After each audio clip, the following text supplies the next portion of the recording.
हाजिर हूं मैं एक और नया अद्भुत कार्यक्रम लेकर। आज का जो हमारा कार्यक्रम है, मानसिक तनाव क्यों होता है, उसके पीछे कौन सा ग्रह जिम्मेवार है। ज्यादातर मामले आज के समय मानसिक तनाव से ग्रसित लोगों के सामने आ रहे हैं। आप देख रहे होंगे, सब कुछ होते हुए, हर चीज का सुख प्राप्त करते हुए भी हम मानसिक तनाव से जूझ रहे हैं अपने जीवन काल के अंदर। कहीं ना कहीं से हम अपने आप से संतुष्ट नहीं हो पा रहे हैं।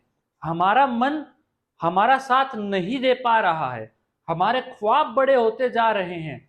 ये अच्छी चीज है, लेकिन उस ख्वाब को ठीक रखने के लिए आपका मन शांत होना बिल्कुल ही जरूरी है उस ख्वाब को पाने के लिए। तो इसी विषय को लेकर आज मैं आप सबके सामने हाजिर हुआ हूं कि चंद्रमा ही वो ग्रह है जो इसका कारण बनता है, जो मानसिक तनाव देता है, क्योंकि चंद्रमा ही मन का कारक है। अपने विषय को प्रारंभ करें उससे पूर्व आज का ज्योतिषीय सूत्र कहता है, अगर लगन के अंदर कोई भी पाप ग्रह बैठ जाए या लग्नेश पाप ग्रह हो कोई भी और वो लगन में ही जाके बैठ जाए, तो ऐसा जातक सदैव अज्ञात भय से पीड़ित होता है। किसी ना किसी चीज को लेके वो घबराया या डरा रहता है। उसको ये लगता है कि कल मेरे साथ कोई घटना घट तो नहीं जाएगी, मतलब जो चीजें हुई नहीं है उसको सोच के ही वो ऐसा जातक परेशान रहता है, अज्ञात भय से परेशान पाया जाता है। चलिए, आज का जो विषय है हमारा वो कहता है कि मानसिक तनाव क्यों, इसके पीछे कारण है चंद्रमा। अगर मैं आपको एक बात बताऊं प्रिय दर्शकों, कि चंद्रमा ही वो एक ऐसा ग्रह है जो आपकी कुंडली को सबसे ज्यादा ताकत देता है। क्यों? 2.25 दिन के अंदर अगर कोई ग्रह है जो राशि परिवर्तन कर लेता है, वो चंद्रमा ही एक ऐसा ग्रह है जो 2.25 दिन में राशि परिवर्तन करता है। सबसे तेजी से राशि परिवर्तन करने वाला चंद्रमा ही है। चंद्रमा से ही हमारी राशि निर्धारित होती है। जहां चंद्रमा जिस राशि में बैठता है, वही चंद्रमा से हम देखते हैं कि हमारी ये राशि बनती है।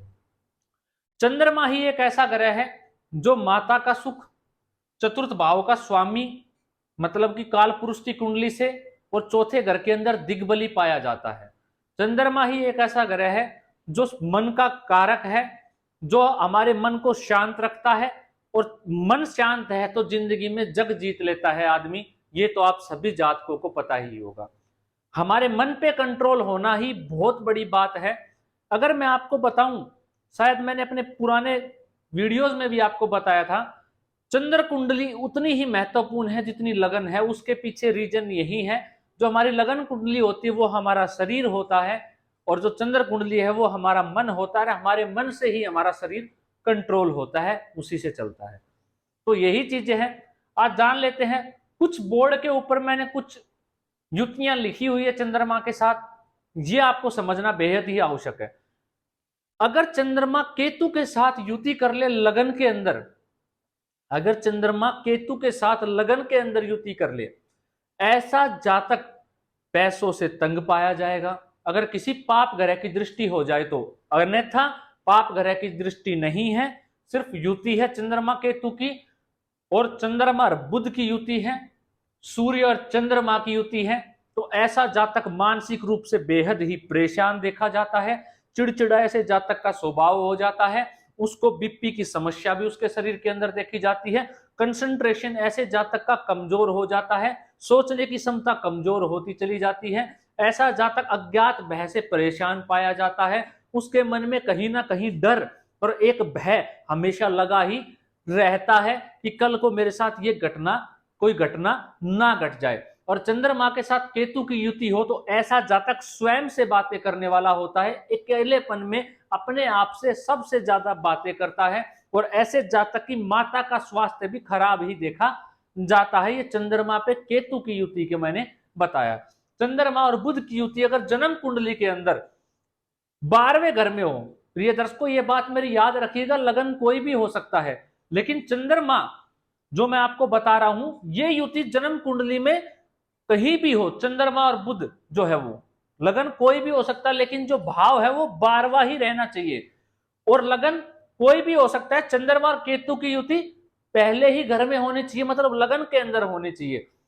ये दो सूत्र आपने समझे। तीसरा सूत्र है सूर्य और चंद्रमा, ये जन्म कुंडली में कहीं भी हो प्रिय दर्शकों, 1 से 12 कहीं भी हो अमावस्या योग, लेकिन शर्त यह है कि इसके ऊपर कहीं से पाप ग्रह की दृष्टि पड़ जाए, शनि या राहु की, तो ऐसा जातक मानसिक रूप से परेशान देखा जाता है। अमावस्या और पूर्णिमा के जो समय होता है, जब अमावस्या आती है पूर्णिमा, तो मानसिक रूप से बेहद ज्यादा परेशान, चिड़चिड़ा स्वभाव हो जाता है, किसी भी कार्य में मन नहीं लग पाता है, हर कार्य में विध्वन उत्पन्न हो जाता है, बाधा आ ही आ जाती है। क्यों? जब आपका कार्य ही मन कार्य करने के लिए कहेगा ही नहीं और कोई जबरदस्ती आपसे कार्य करवाएगा तो आपको गुस्सा आएगा, गुस्सा आएगा तो आपका जो कार्य है वो बिगड़ जाएगा। तो यही होता है इसका परिणाम। जब सूर्य और चंद्रमा की युति जन्म कुंडली में 1 से 12 भाव, लगन कोई हो भाव कोई हो, उसके ऊपर शनि या राहु की दृष्टि होनी चाहिए। लेकिन जो दो सूत्र मैंने आपको बताए हैं प्रिय दर्शकों, चंद्रमा और केतु ये लगन में ही होने चाहिए, चंद्रमा और बुध ये 12वें घर में ही युति होनी चाहिए, तो ऐसा जातक मानसिक रूप से परेशान देखा जाता है। निरंतर उसके मन में भय डर बना ही रहता है। अगर ये किसी जातिका की कुंडली में है तो उसके मासिक धर्म में भी परेशानी खड़ी कर देता है, और ऐसी जातिका को परेशान बहुत ज्यादा देखने को मिलती है ये युति होने के कारण। तो प्रिय दर्शकों, एक सूत्र मैंने आपको शायद पहले भी बताया था और मैं आज भी वो दोहरा देता हूं। अगर सूर्य धन भाव में हो, ये याद आ गया मुझे आपके सामने, अगर सूर्य धन भाव में हो और शनि की दृष्टि पड़ जाए तो ऐसा जातक के पास पैसा नहीं होता है, पैसों के लिए उसे सदैव जीवन काल में जूझना पड़ता रहता है, उसको पैसों की तंगी सदैव बनी रहती है। तो प्रिय दर्शकों, जो चंद्रमा का स्वभाव है आपने जाना, चंद्रमा क्या कर सकता है, तो इसके जो उपाय हैं प्रिय दर्शकों, सबसे पहला उपाय मैं आपको जो आज बताने जा रहा हूं, आप करके देखिएगा। अगर ये युतियां आपकी जन्म कुंडली में बनी हुई है, जिसकी जातक की में या जातिका की में, तो उनको जरूर ही आराम होगा इन उपायों से और उनको प्रभाव देखने को मिलेगा उन उपायों का। तो पहला उपाय है 11 पूर्णिमा का व्रत रखना है आपका, कम से कम, उससे ज्यादा आप कितने भी रख सकते हो। सोमवार का व्रत रखना शुरू कीजिए, इससे भी आपको फायदा होगा। ये दूसरा उपाय है। तीसरा उपाय कहता है प्रिय दर्शकों, चंद्रमा को सूर्य को अर्घ देते हैं, ऐसे ही चंद्रमा को भी दूध डाल के पानी के अंदर चंद्रमा को सूर्य की तरह हमें जल अर्पित करेंगे, दूध अर्पित करेंगे, तो भी इस दुष्प्रभाव से छुटकारा आपको देखने को मिलेगा। तो प्रिय दर्शकों, मेरे कहने से आप ये 3 उपाय करके देखिए, आपको निश्चित ही आपके जीवन काल में लाभ होगा और लाभ की प्राप्ति जरूर होगी, मानसिक तनाव से आपका छुटकारा अवश्य मिलेगा।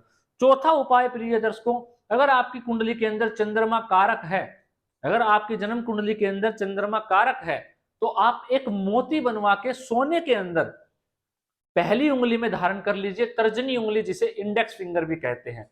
सोमवार के दिन उसे पहनिए, कम से कम 5.25 रत्ती से ऊपर का हो, 9.25 रत्ती तक हो, इससे ज्यादा भी वो नहीं होना चाहिए। तो आपको निश्चित ही जबरदस्त रिजल्ट देखने को मिलेगा, ये मेरा वादा है, करके देखिएगा। ये आजमाया हुआ ज्योतिषीय उपाय है और इनका प्रभाव आपको अवश्य देखने को मिलेंगे। तो ठीक है प्रिय दर्शकों, आज के लिए इतना ही है, मिलते हैं किसी और वीडियो में। अगर आपका कोई सवाल है तो पूछना बिल्कुल मत भूलिएगा, पूछ सकते हैं, जवाब देने के लिए मैं बाध्य हूं, मैं जरूर दूंगा। अगर आपका सवाल है तुरंत कमेंट कर दीजिए, आपका उत्तर भी आपको उसी हिसाब से तुरंत ही मिल जाएगा। चलिए प्रिय दर्शकों, इजाजत दीजिए मुझे, मिलते हैं किसी और विषय को लेकर। नमस्कार।